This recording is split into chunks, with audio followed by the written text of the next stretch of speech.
You're listening to Never Heard of It, a Night Shift Radio production.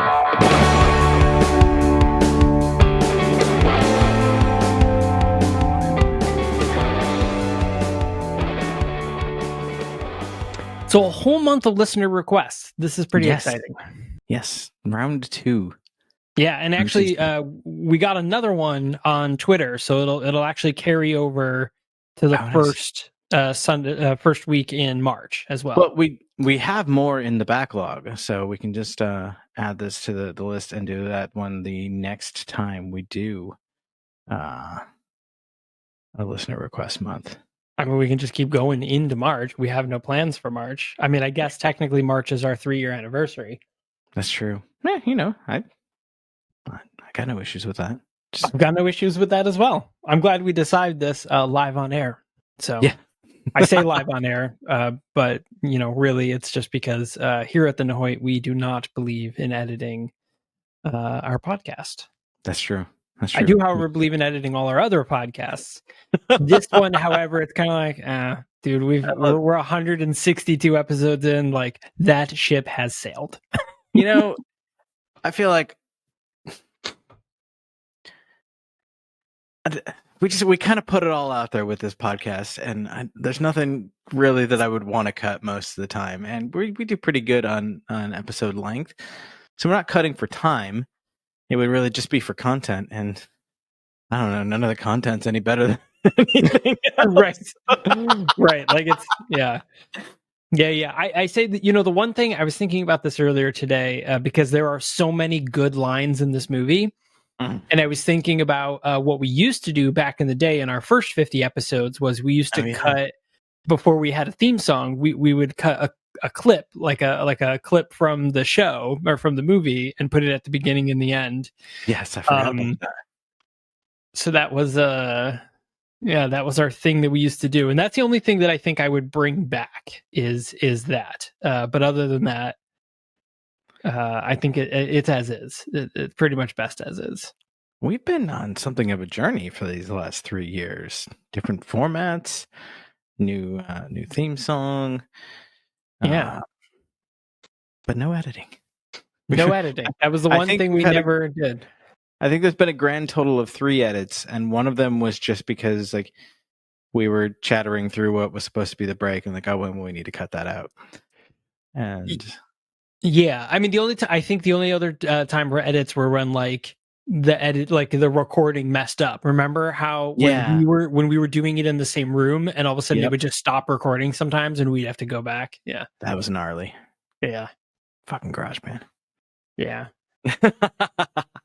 Yeah. But it has been a crazy journey, and we will talk more about that crazy journey next week or next month. But until then, hello and welcome to the Never Heard of It podcast. I'm your host, Michael Fight. And I am Caleb, a toxic snake. So we're here to talk about the movie Hard Ticket to Hawaii, which was a listener request, and this is a listener request from Julian. So Julian, thank you very much for requesting this film. Yeah, shout out to Julian, my man. So we definitely appreciate this one because boy, was this a movie. This was as I was watching it, I was thinking like this is the first one in a while that I feel like I can truly say was at least fun bad. Oh yeah, 100%. It was by no means a good movie. It was terrible. No, it was a terrible movie.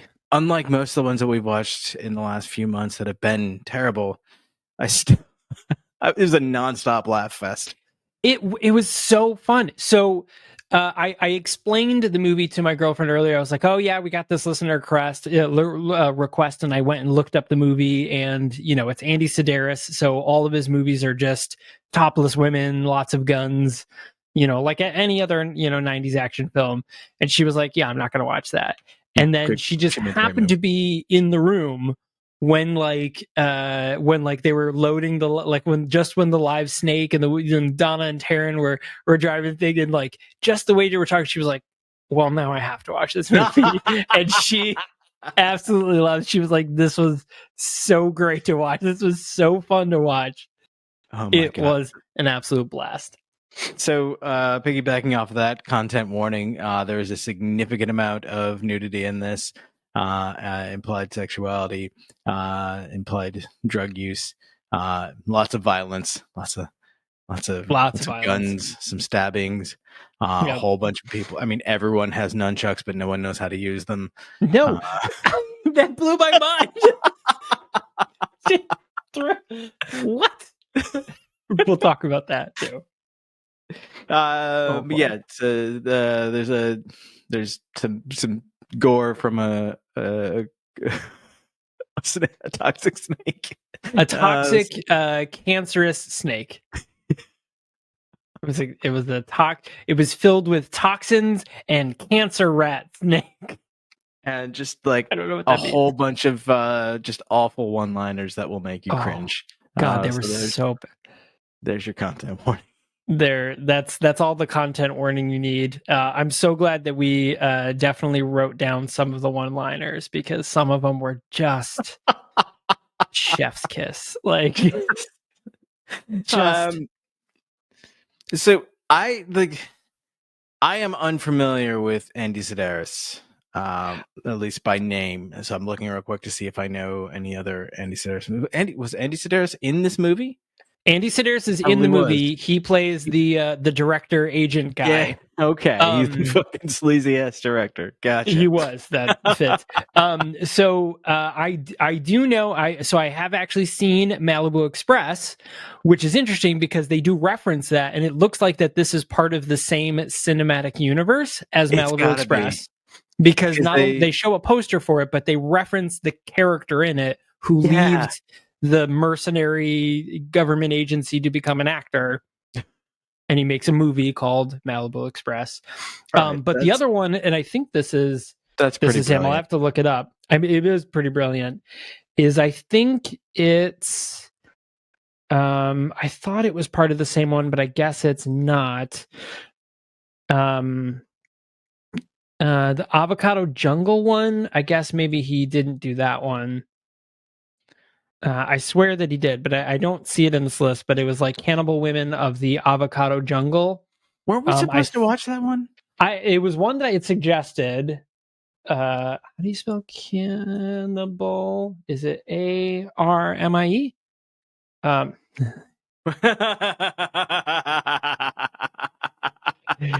Cannibal Women in the Avocado Jungle of Death. I mean, there's so many superlatives in that name. It's just fucking phenomenal.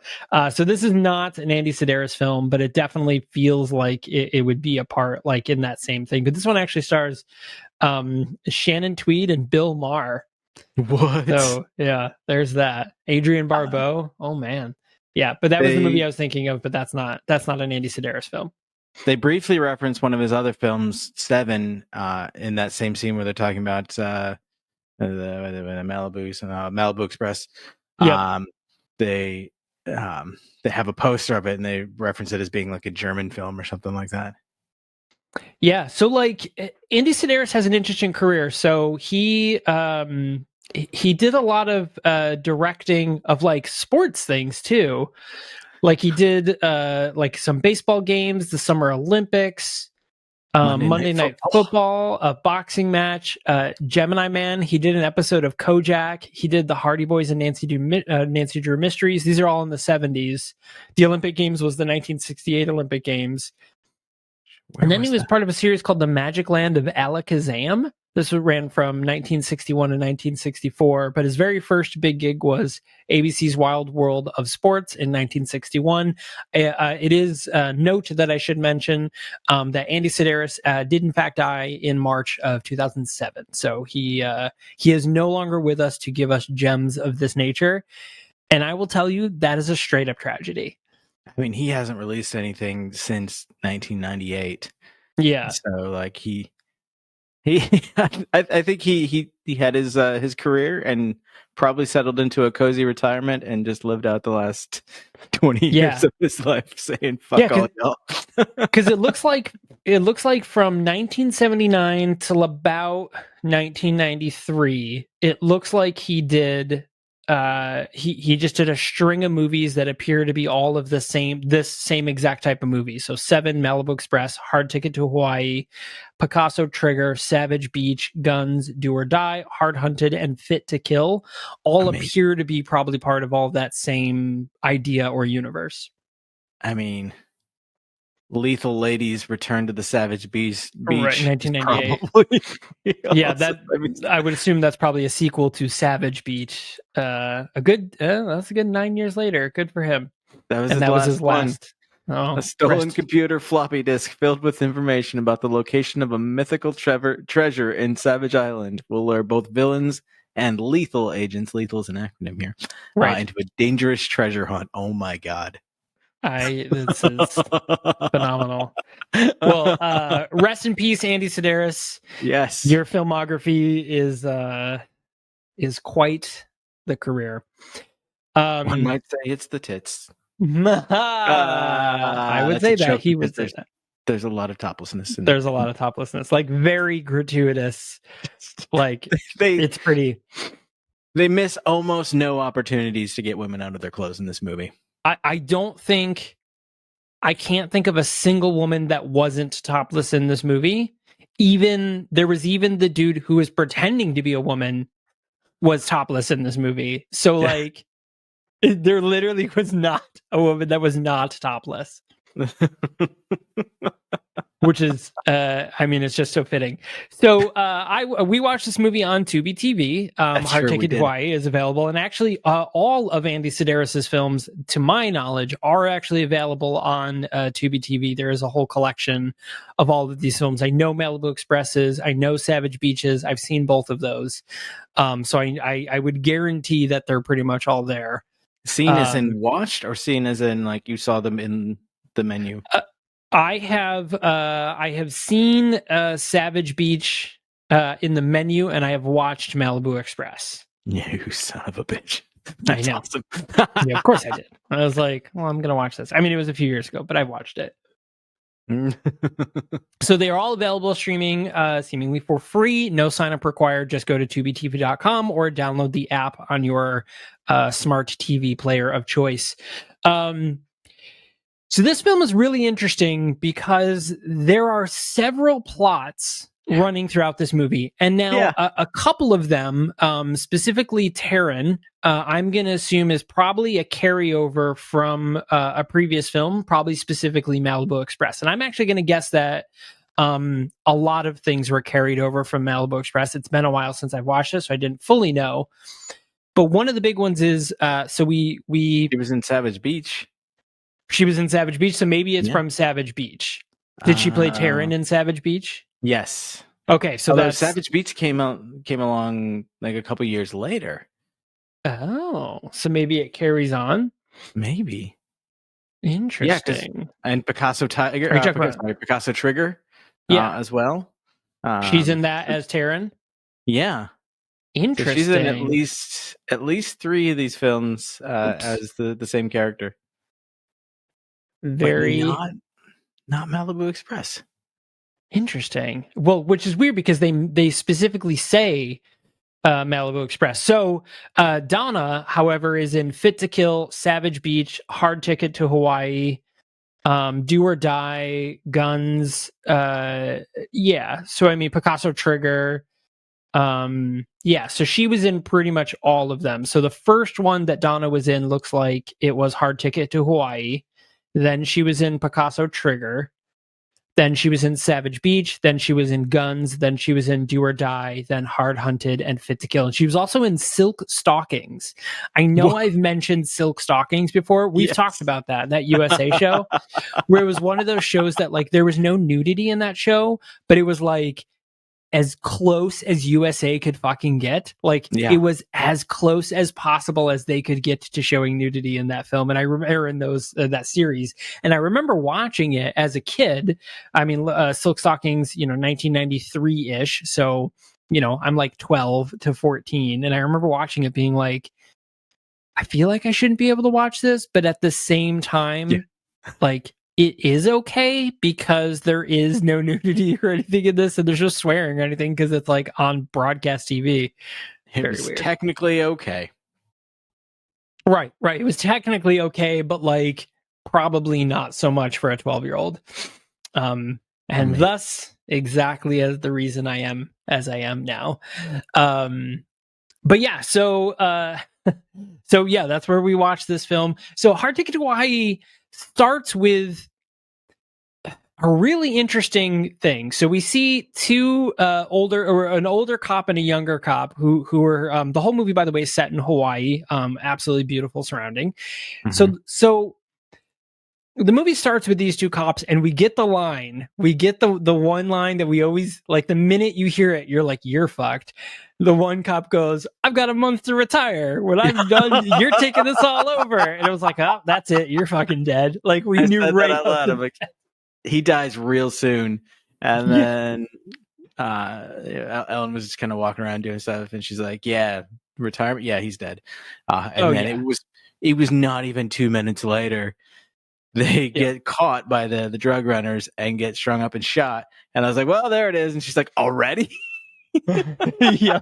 Minutes within. Yeah. Oh my god! So it's a pretty interesting thing. And if anything, this cop has such an amazing like an amazing like theory on legalization because of drugs, because he was like, we're gonna go in, this family's been growing weed for decades on this land, and I just go in and tell them to cut it out, and then they send me a package and some money, and then I let them do their thing. And the young cop's like, well, why would you do that, like if they're doing this thing illegal? He's like, nah. He's like, they aren't hurting anyone, and all the money, they spend all their money, and all the people that get the money just go back into town and spend it anyway. So it's good for the local economy. And I'm like, True. good for you, dude. Like that Sure. is exactly right. It's a very progressive movie when you think about It it. It's really not. is. It's It's not. It's actually crazy sexist and racist. But so uh, so that was, so he's like, so I'm gonna go. And so they walk up, and they see, all of a sudden they see like way more people than normal, and there's like guys with machine guns, and he's like, oh, wait a minute, this is a little more than what's going on. They're like, here, let's go back to the boat. So they go, running back to the boat and get caught in the Mhm. classic, Bugs Bunny tripwire, scoop them up and hang them upside down. And a bad guy by the name of Shades, Because of course, because he wears sunglasses. because he wears sunglasses. Yeah. Duh. Yeah. Fucking duh. What else are you going to call him? Nick? Like, no, of course you're not. You're going to call him Shades. Anyways, so Shades just hauls off and shoots him. And that's the end. That's the beginning of our film. And then we go to the most amazing title sequence I have ever seen. Oh It was yeah. just fantastic. Yeah, they're in a the packing warehouse of this cargo company on the island, and as they're like packing up and like closing and moving the crates around, on all of the shipping labels are the names of the cast. Yeah, it was just such a scene. My first thought was, how did they get those people in those crates? They're That wasn't just my stuck in thought. it. I It was did a very think good that. one though. And so one of the crates we see two crates land, and this is pivotal to the entire plot of the movie for some reason. It's like the thing about this. So I'll tell you it, and then I'll explain why I don't understand.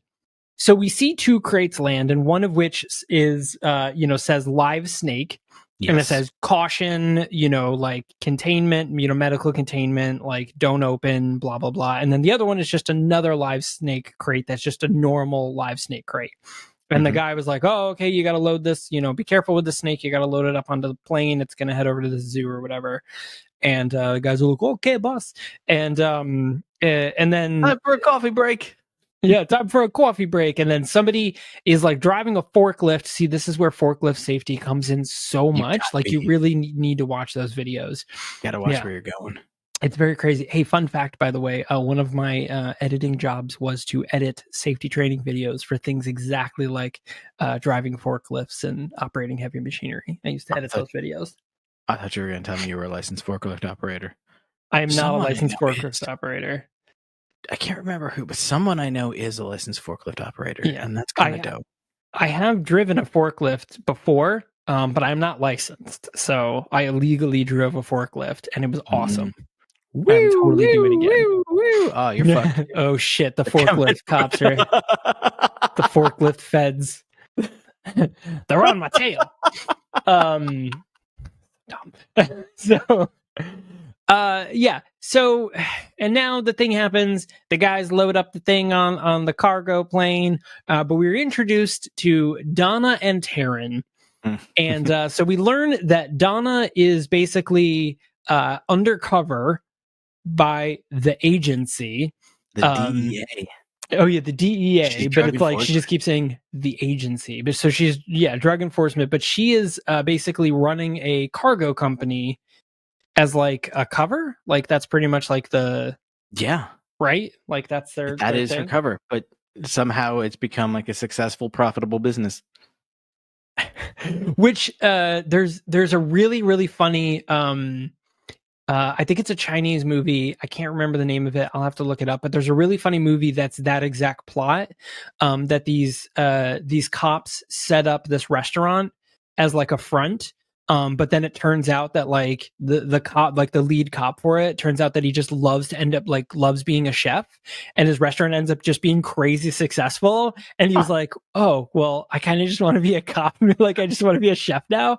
But like Yes. but because he ended up like because he was like a chef with like like a mob or something, like he's so embroiled in the mob and he's like so like I could be a cop and like arrest all these people, but like these are my best customers and my restaurant's really successful. I can't think of the name of the movie. I'll have to look it up.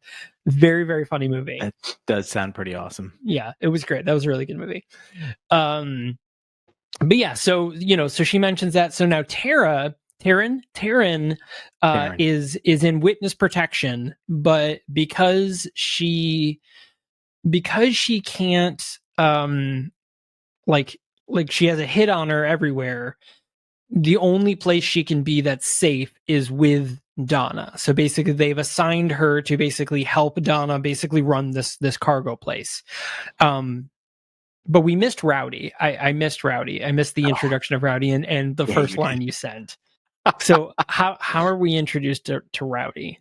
We get just before the scene with the two island cops. Actually, I think they work for the shipping company. Maybe for the island. It was confusing because the shipping company was named after an island. Anyway, just before we get introduced to them, we have a scene of Donna swimming, and she comes up out of the water, and we see her meet with Rowdy, who she's like, come on in, the water's fine, and he's like, I've got better things to do with my body temperature, which is one of the worst, but also most hilarious come-ons I've ever heard in my life. I mean, that line alone, like you sent that line to me and I hadn't started the movie yet. And then I started it just a few minutes later and I heard that line and I was like, I know exactly what I'm getting into with this movie.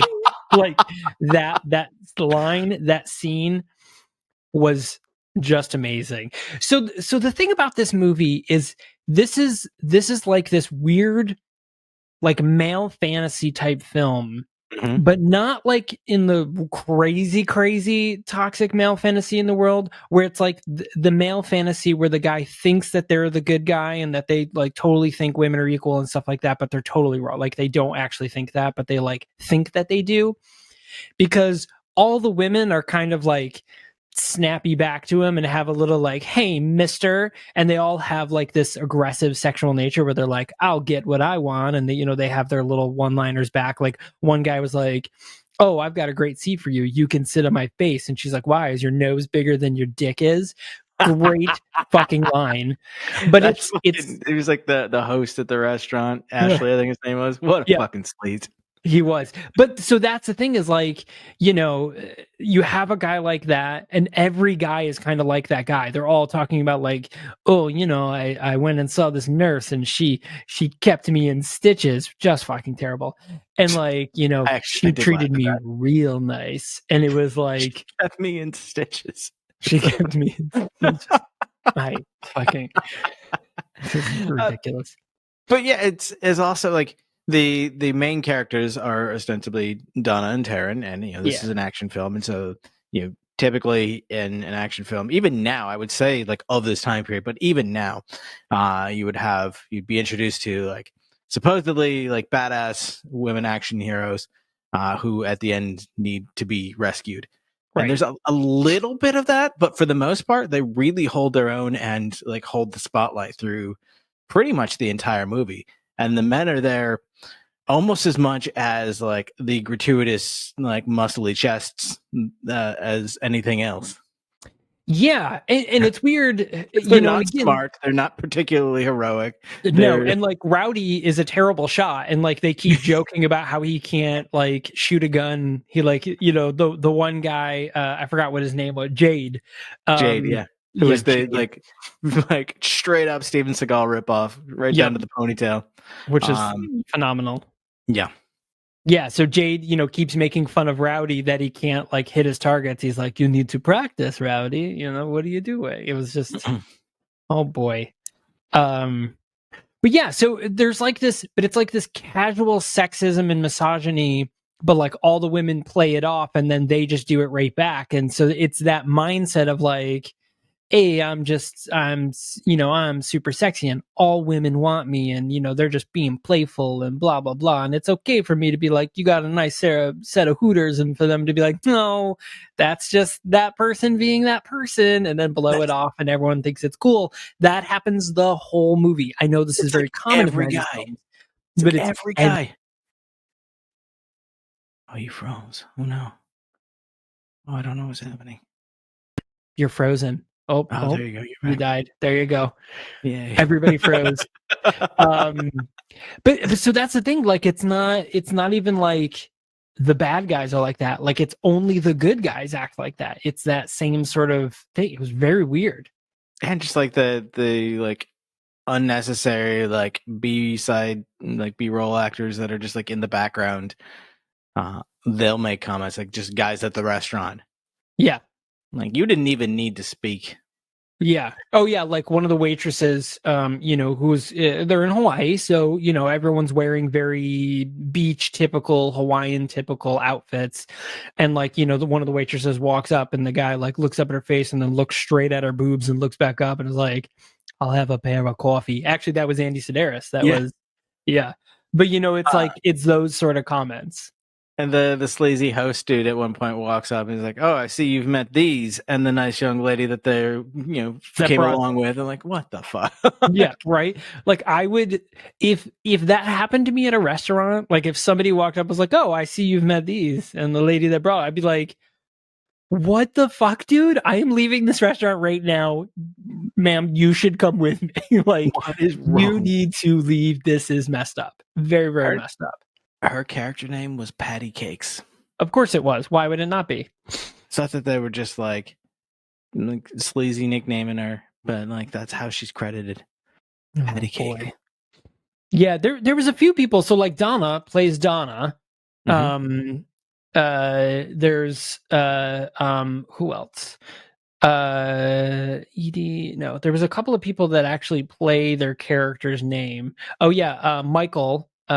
Who plays Michelle as well is his name is actually Michael. Who else? There was a couple more, but I think that's all I can see for now.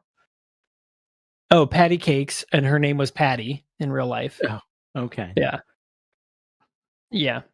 Oh, I saw her name in the credits, and it was Patty Duffick. Yeah. And for a second, I read it as Pat Duffy, and I was like, "All right, settle in." Yeah, I mean, gonna be interesting. That's all Patrick right. Duffy, okay. Wasn't he Step by Step? Yeah, he was. Yeah. Oh no, Step by Step is another one of those shows that, like, that's like classic TGIF, and I always forget about. Like, I always forget that show existed, but then like as soon as I said it, the theme song's in my head. I can see the roller coaster. Like, I can picture their kitchen perfectly. Yeah. Like, that was with Cody, right? Yeah. Whoa, dude, right. He ended up being in a kickboxer movie. Of course he did. Of course. Yeah. because he Who was a wasn't in kickboxer. a He was kickboxing an movie, actually, there was actually an episode where he was a kickboxer in Step by Step, where it was like subconsciously though. Yeah, I remember that show. Oh, Step Oh by my God. Step by step, day by day. Oh, I hope that somebody on Latchkey Kids does that theme song as their dramatic reading. A fresh start over, a different hand to play. Gotta be you. It's gonna be you. Yeah, by the way, if you guys are not listening to Latchkey Kids, one of our brand new podcasts that launched on Night Shift Radio, it is just great. The last, let me see, this is February 1st. Last week's episode was part 2 of Greg Baldwin, who does the voice of Uncle Iroh from Avatar The Last Airbender, and also I think it's just Aku from Samurai Jack. Oh, great episode. Great 2-part episode. Yeah, he was just phenomenal. Yeah, great guest. But I will not spoil the dramatic reading that he did. Go back and listen to it. It was a good one. It was good. Very in line with Hawaii. I won't tell you why. But anyway, so back to the movie. But yeah, so there's the casual sexism and then a few moments of casual racism. But I mean, I'm not excusing it in any way, but like watching this movie, I was like, yeah, this is exactly the shit that I used to see all the time in the 90s. This is every movie, like even these like weird, like subset movies like this, but like this is also true of very popular movies.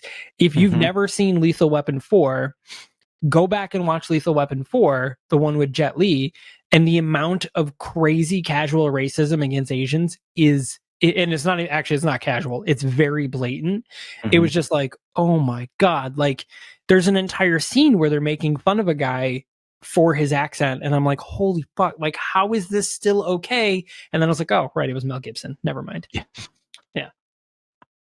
It's like it's one of those things where it's such a like it shouldn't be, but it was something of a shock of realizing like shit, this was just like humor when we grew up. Like this was just accepted as like this was okay. It was never okay, but it was just casually thrown about, like the same like impersonations, the like absurd Confucius say jokes and like whatnot. Just like what the fuck? Like knockoff Steven Seagal guy. His like obviously like persona. California white dude, but his name was Jade Chan.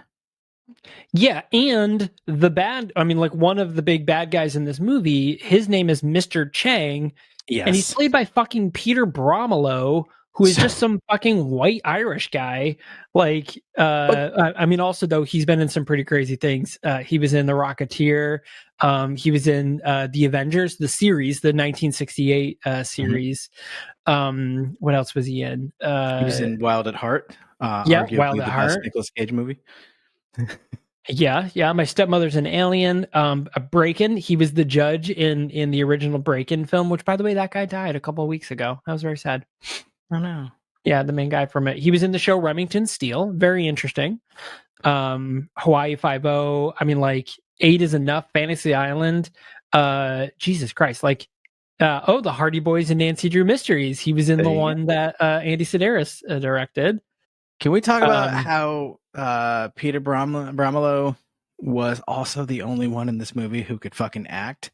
And it wasn't just like he like could act and like could play a believable character. He takes it all the way to like full on classical British stage acting. Oh, it was like no one must know of our plans.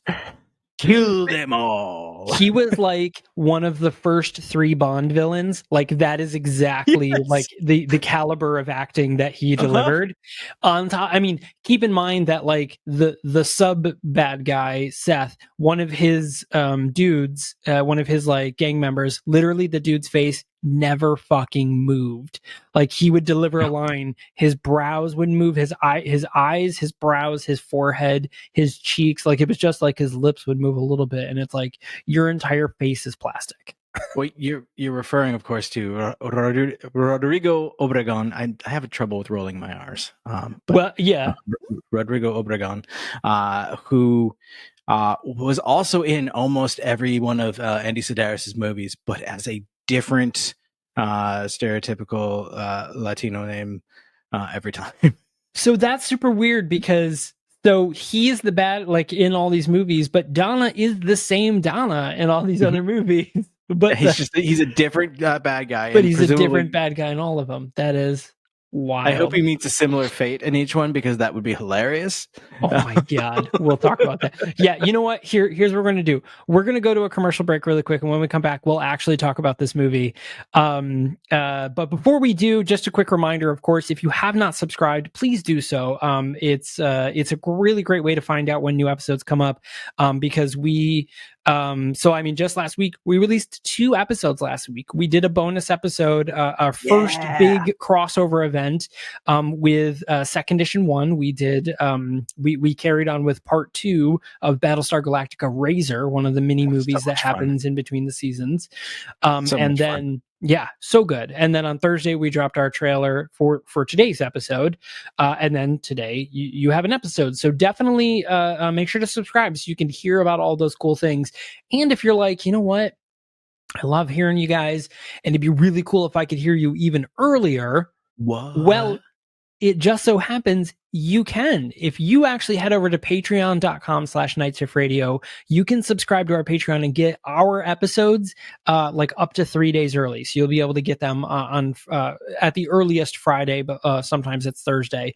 Well, you'll be able to get them super early so you can listen to the episodes before anybody else, as well as extras and bonuses from all 8 of our podcasts across Night Shift Radio, as well as our 2 upcoming non-podcast shows. You'll see behind the scenes and content, stuff like that. So definitely head over to patreon.com/nightshiftradio and toss us some support our way, much like the women of this movie frantically needed, as they never wore bras. Again, a very forward-thinking movie. Very forward-thinking. Yeah, fuck bras. And yeah, so definitely check that out. But if there was like a website, cue the website conversation, Caleb. Oh, you're referring to thenahoit.com, where, of course, I need to update today because tomorrow is the 1st. But every month we have our upcoming episodes for the month with links to trailers, as well as where you can find these movies streaming if available. This is where on any other show we would pause, say it again, and edit it. Fuck editing. Not here. Fuck that. Fuck editing. As well as we talked about, we're doing another whole month of listener requests, and that may even spill over into the following month. We're not sure, but we've got a handy little contact form on there where you can send us over your requests, or just say hi, whatever, or tell us to fuck off. We'll read it all. It's cool. Yeah. And of course, if you want to know more about the rest of the shows and other content put out by the Night Shift Media Group, you can head on over to nightshiftradio.com, new and improved, and we got some great stuff on there, so you should check that out. Yeah, great website. You did a really good job on it. You're welcome. And of course, if you're looking to follow us on social media, we are the Nahoit Podcast, the NHOIT Podcast on both Twitter and Instagram. And Night Shift Radio is Media NSR on Twitter. So cool. So hang tight. We will be right back.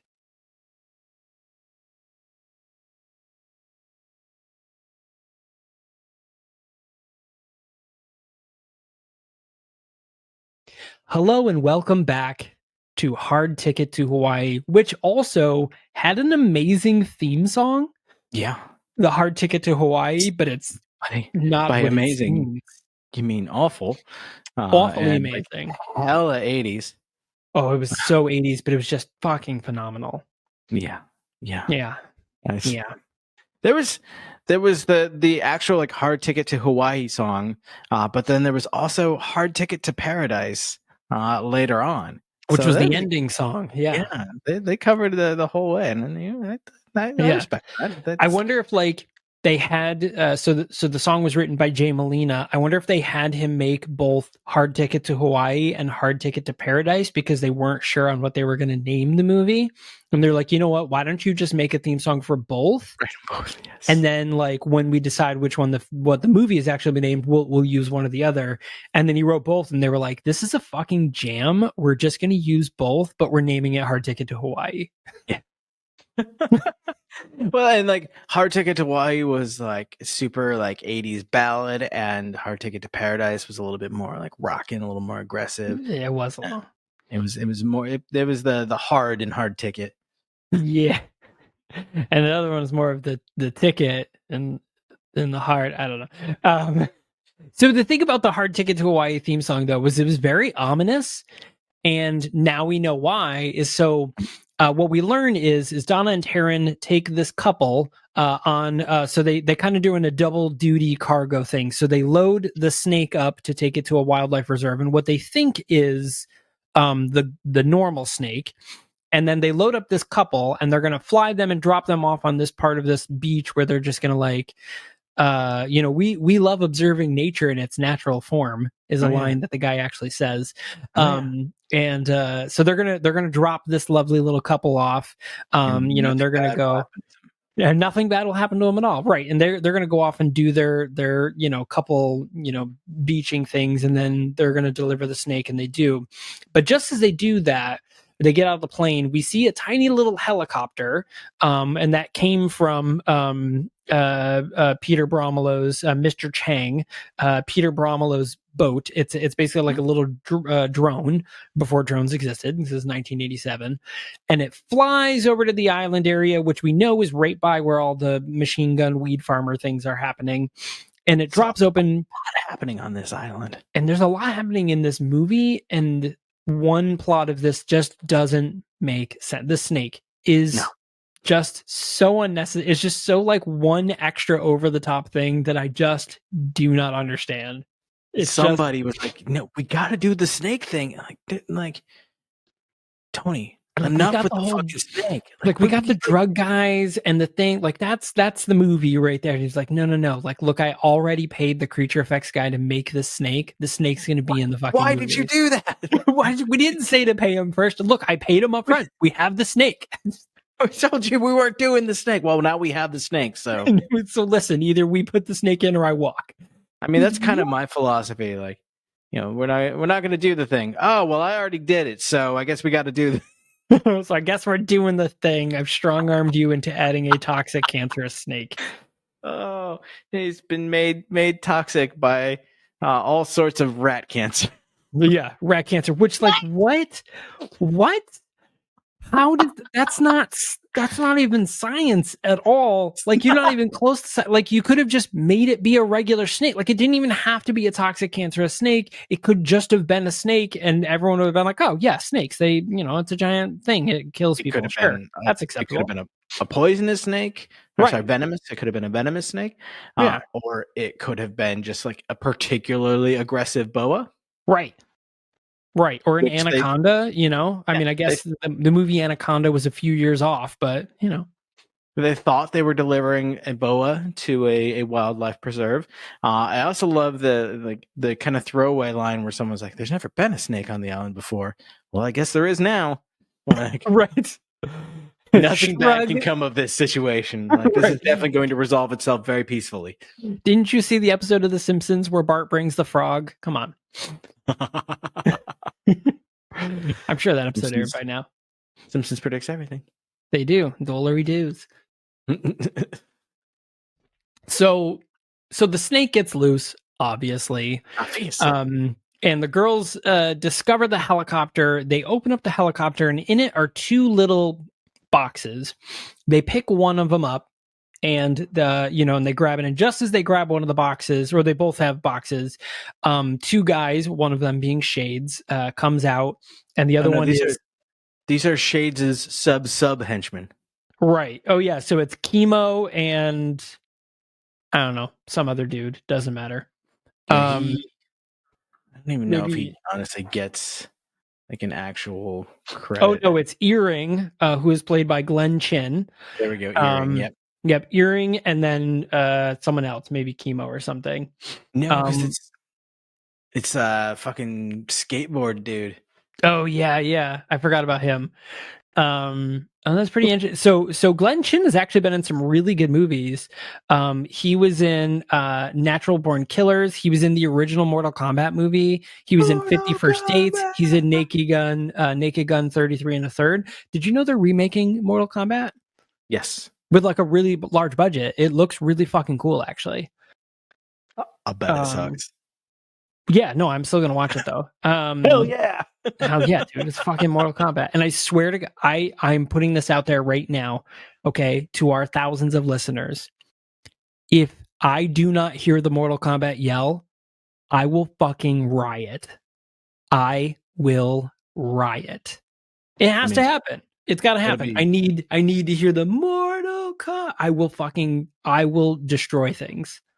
It'll be a one-man riot, and you'll be destroying things in your own home. But like, okay, your protest is noted. True. Thank you. That's all I needed to hear. Accept it. See you. I've submitted for the approval of the thing. Oh, he was in Rumble in the Bronx too, and he was in the Rockford Files. Good dude.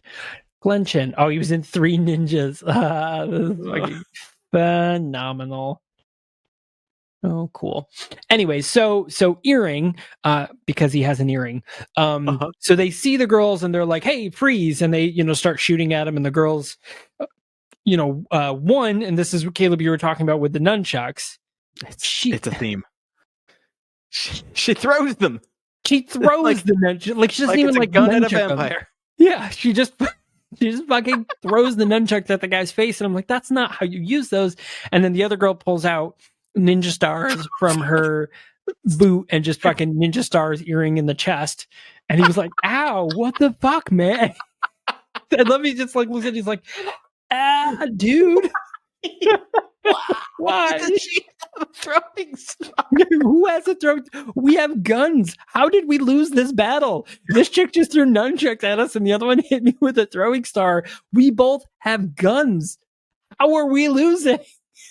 It's a very classic henchman move where throughout this movie, the henchman or henchperson will have the upper hand and a firearm, and somehow the person they're trying to attack will get away, and rather than like shooting at them, the henchman like runs at them and closes the gap so that they can be engaged in hand-to-hand combat, where their firearm does them no good because their opponent is clearly a master of the martial arts. Obviously. Yeah. And they're just an underpaid henchman, so they don't have those skills. They couldn't afford the martial art classes. As you do. I don't know. It's a thing. So as they do that, one of the boxes goes flying, and we see it kind of, gets hidden under the brush. Taryn grabs the other one, and they haul ass out of there. And they get back to their apartment and decide to go topless into their jacuzzi, because they need to really relax after this. Wouldn't you? Right, obviously. And I'm not wearing a shirt in my jacuzzi, but that's like a completely different scenario. But so they'd be like, "Why are you wearing a shirt? We're in a fucking jacuzzi." You're a weirdo. I don't like to wear a shirt. Which is fine. If you're a guy and you wear a shirt while you do beach things, that is perfectly acceptable. I don't give a fuck what you wear. You be you. Anyways, so they go back, they go to their jacuzzi thing, they, boobs out, and they open the box to discover that it is a pile of diamonds. Because of course it is. Right. And so they're like, "Oh man, we should really report this to the agency, and let's, I bet you it has to do with Seth. He's an evil dude or whatever. But let's go to Edie's." This is the restaurant, which is another hub for the agency or something. Everybody hangs. Edie is like, she works as like a contact for the agency. She's not actually an agent, but she like helps pass information back and forth, and like, helps them out occasionally with spying and whatnot. But it's also the place where all the local media personnel hang out. It's where the mob bosses hang out. It's where like every sleazy guy on this island comes to like ogle and grope. This place has it all. This has it all. So Edie is also a recurring character and across all of Andy Sidaris' films. She was in Hard Hunted, Picasso Trigger, Guns, Do or Die, which, by the way, Do or Die stars Pat Morita and Eric Estrada. So that's pretty interesting. Sorry, Adama. So she was in Hard Ticket to Hawaii, Picasso Trigger, Guns, Do or Die, Hard Hunted, Fit to Kill, as Edie. So Amazing. that's her recurring character. All right. She's well, And it's a Cynthia little bit of a Brimhall. stretch. Yeah, a little bit of a stretch. She's from Ogden, Utah. I knew someone by the surname Brimhall who was from the Reno area. Now, Oh, that's not exactly close, yeah. but it's close enough for there to be like a possible distant A connection. possible like cousin or something. Yeah. That would be amazing. But yeah, so we learn about Edie, and this is the restaurant where everybody goes. This is where we see Andy Sidaris as the sleazy director guy. And there's this other weird side story that happens where there's like this guy who like is trying to be a sportscaster, and like he interviews these two football players who just end up like swearing on air and using a racial slur. I mean, they're two black guys, and one of them says the N-word and the other one says motherfuckers, and the guy was like, oh no, my career's over. And they're like, oh, luckily the satellite failed and it didn't work. But it was like, what was the fucking point of that entire plot? Like, what did that even, I don't even understand what that mattered. Like, who was that? Like, who were those people? They were completely irrelevant to the entire movie. Jimmy John Jackson, the sportscaster, is Taryn's love interest. And like he's the first person she meant under her new identity. So that's the level of import that he has, where like he shows up later to get some bang time in, and then shows up later in the final scene just to be there. So I'm curious if he shows up in any of the other movies with her, since she's in at least 3. But can we talk just a brief sidebar about the guy who has his whole like vitamin cocktail and goes through the rundown of like what each one of them does and how. Wasn't that Jimmy John? No, it was someone else. Oh, that was also fucking weird. I think that was Jimmy John. It could have been. He was. JJ Jackson. Okay, all right. He like presented as a totally different character when he did that, though. But he sits down next to these guys. He's like, "Yeah, I'm here in town for the the football meetings or whatever, the winter meetings or something." And like, you guys, you're football players, right? With Seattle, and like he goes through this list of vitamins that he takes every day and how to turn your urine iridescent green and yellow, and getting you the respect of everyone in the trough. And one of the guys just looks at the other. He's got a milkshake in front of him. He's like, I sure love soul food, don't you? And the other just, yep. I didn't even understand that. He's eating a fucking vanilla milkshake, and he's a white dude, and he's just like, I sure love soul food. And starts eating, like, that's not soul food. They're cast as soul food lover. Both of them are cast as soul food lover. I do. And the other one's drinking like a margarita. Like, it's not even like, they're not even, first off, they're not even having food. They're both having drinks. I don't understand what is happening in this scene. Like, why is this guy talking about vitamins? Why is this person calling a milkshake soul food? What the fuck is going on in this movie right now? And where is that damn snake? I need to know where the fucking snake is. It's escaped and it's on a mission.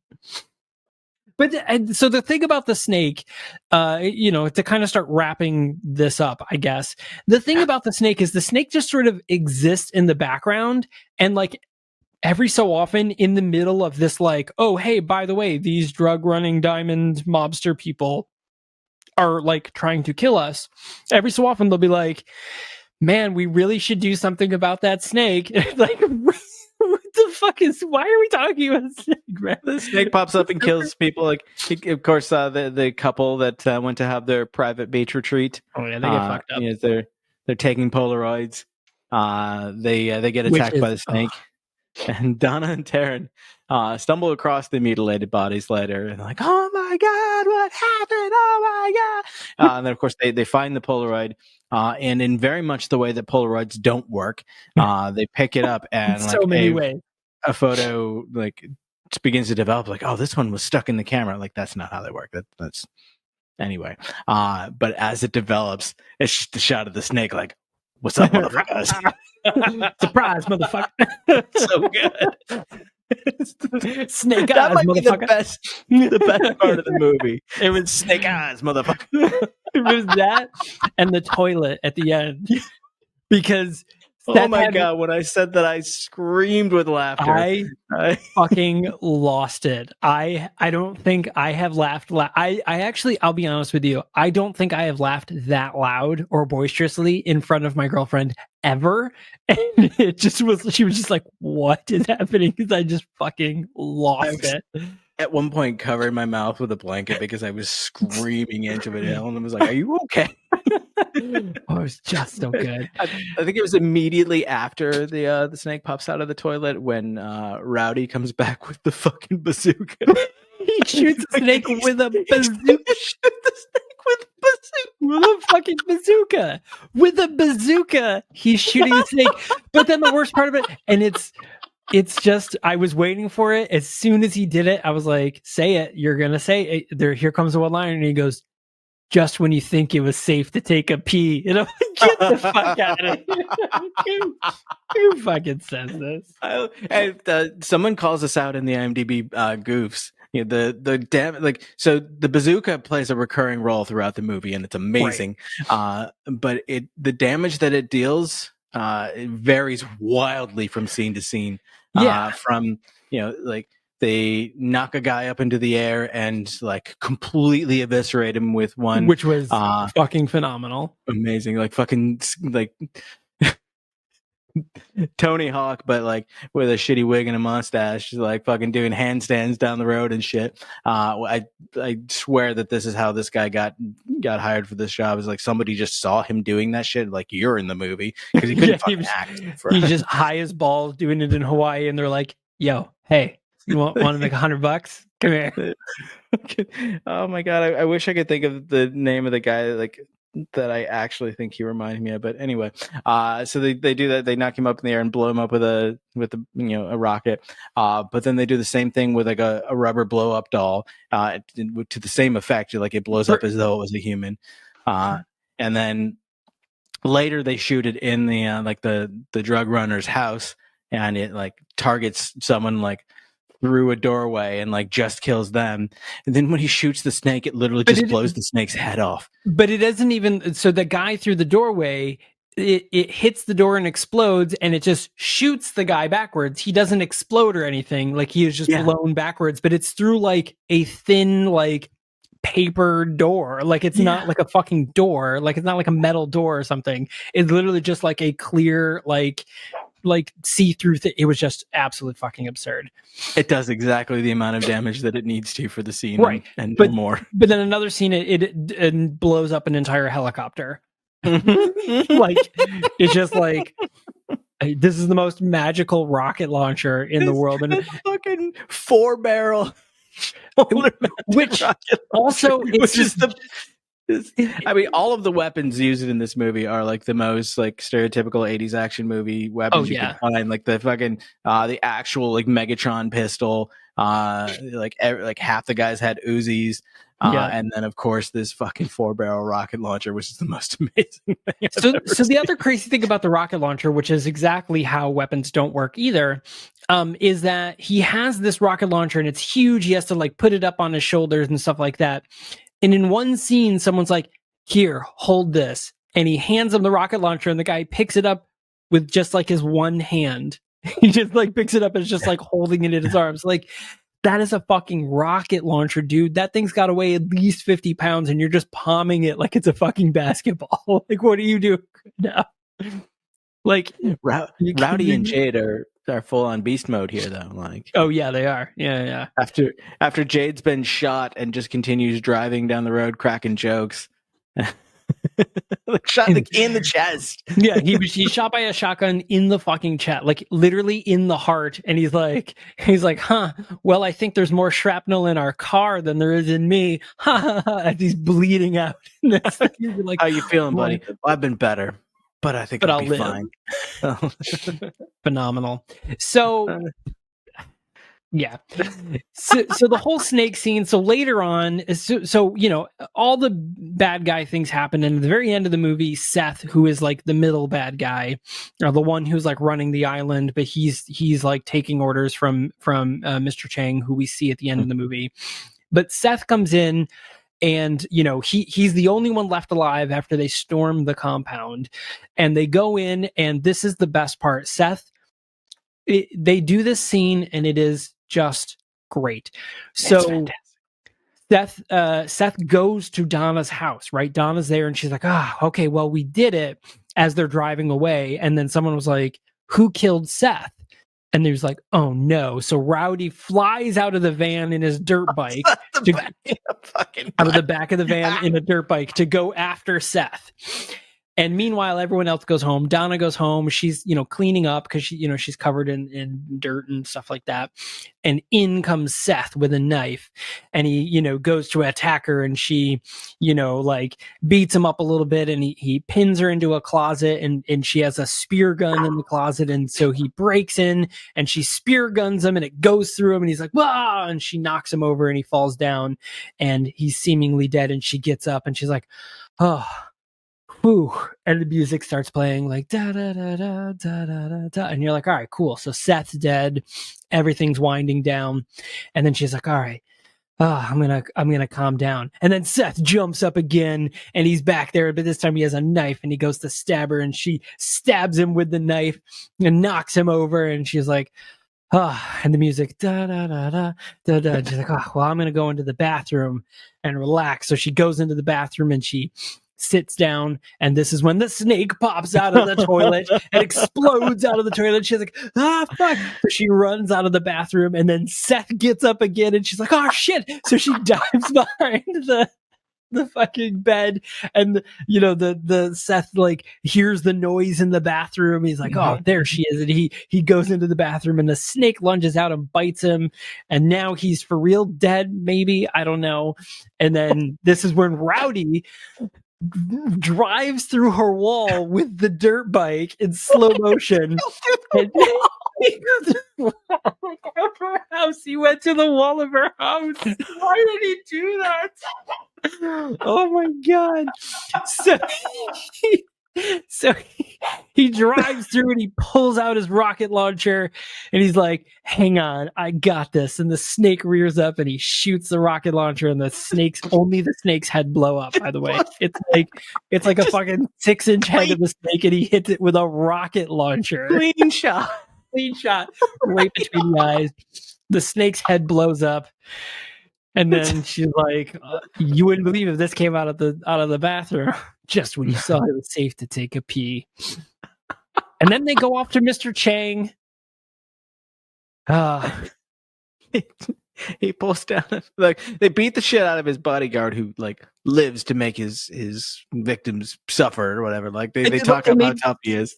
They made such a big deal about it, and then they don't even show the fucker's face. They just come in and just punch him in the face with they beat him up like a fucking rando first level villain in Double Dragon. Right, he's even nobody.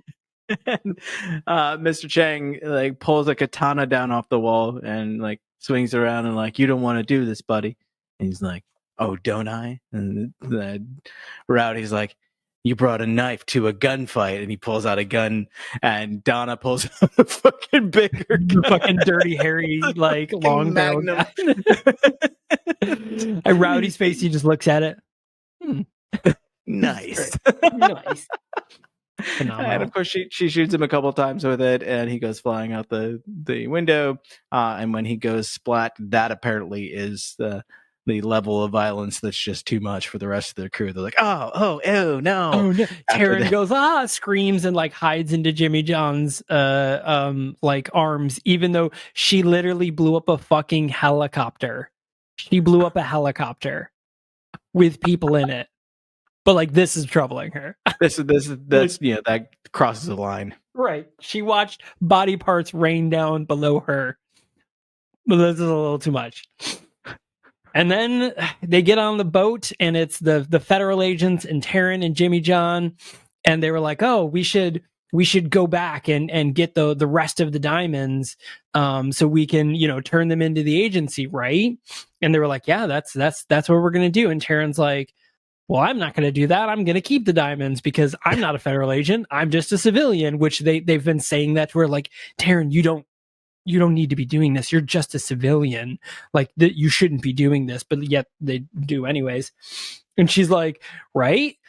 So I can just keep the diamonds and share my wealth with my friends. It's like, first off, no, you can't. That's federal evidence. Like, that's not how this fucking works. And second off, all of you federal agents who are just like, I guess so, you're all fucking dirty cops now. Like, you are complicit in harboring and selling evidence of a federal crime. Like, you're all bad. They ride away into the sunset on a party boat, right. Giving not a second thought to the several murders, as well as various felonies and ethics violations that they've all just committed. It was at least 12 people. Like who was cleaning up the flaming helicopter? Like, who was cleaning that up, man? Like, that thing landed on a fucking public beach, probably. Like, there's just an explosion of body parts and helicopters, and they're like, ha ha ha. The locals will clean it up. Dude, we haven't even helicopter. We haven't even addressed the fact that they left Shades dead on a beach with a fucking razor frisbee in his throat. That was the most amazing thing. The razor frisbee was also phenomenal. Also, we need to point out that Seth, in the beginning of the movie, was shot in the face. Yes. In the face. Yes. And he was like, nah, you'll be fine. We shot in the fucking face. Oh boy, this movie. Oh my God. Like, to actually try to cover this movie properly, we'd need at least 2 to 3 episodes. Minimum. There's just so much. So the fact of the matter is, should you watch this movie? Hell yes. You absolutely need to watch this movie. In fact, I would even venture to say you should probably watch the entire Andy Sidaris collection. Like that is an anthology. That is a filmography that will bring you nothing but joy. I will add, watch this, but wait until you're in a position where you can safely watch this with friends.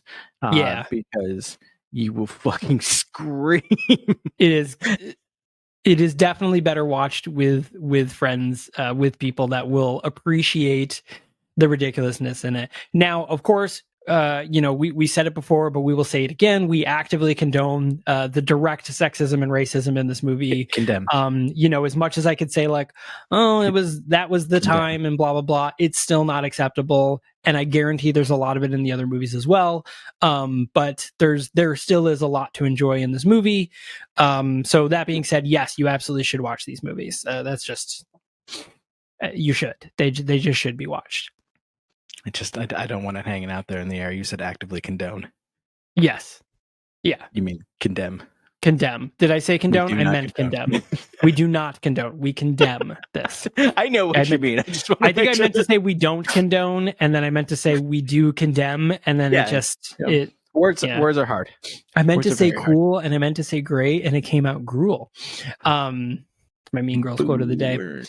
I was saying boo earns. So that being said, thanks a lot for joining us for this episode. And Julian, thank you very much for recommending this movie. It was pretty phenomenal. And I have to say, we did this movie first. So the rest of you assholes that submitted things, I hope it's as good as this. Which, looking over the rest of the films, I have a good feeling about this. Because we have, what do we have? We have coming up, we have Why Don't You Play in Hell, which sounds great.